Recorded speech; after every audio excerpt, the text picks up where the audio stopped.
Heera gold కేసులో కీలక పరిణామం చోటు చేసుకుంది. హీరా గ్రూప్ ఆఫ్ కంపెనీస్ కు చెందిన జప్తు చేసిన ఆస్తులను ఈడీ వేలం వేసింది.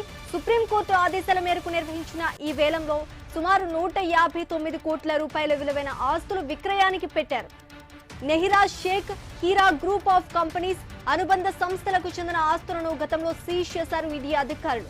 దేశవ్యాప్తంగా పెట్టుబడిదారుల నుంచి 5,978 కోట్లకు పైగా సేకరించినట్లుగా గుర్తించారు. పెట్టుబడిదారులకు అసలు డబ్బు కూడా తిరిగి చెల్లించకుండా మోసం చేస్తున్నట్లుగా గుర్తించారు.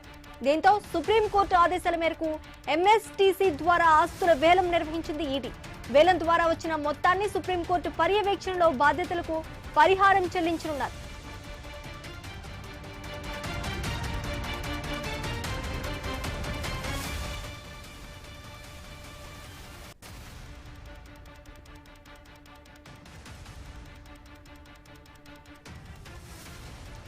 హీరా గోల్డ్ కేసులో కీలక పరిణామం అయితే చోటు చేసుకుంది. హీరా గ్రూప్ ఆఫ్ కంపెనీస్ కు చెందిన జప్తు చేస్తున్న ఆస్తులను ఈడీ వేలం వేసినట్టుగా కూడా తెలుస్తోంది. సుప్రీంకోర్టు ఆదేశాల మేరకు నిర్వహించిన ఈ వేలంలో సుమారు 159 కోట్ల రూపాయల విలువైన ఆస్తులు విక్రయానికి పెట్టారు.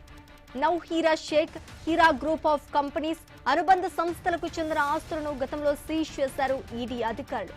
దేశవ్యాప్తంగా పెట్టుబడిదారుల నుంచి 5,978 కోట్లకు పైగా సేకరించినట్లుగా గుర్తించారు.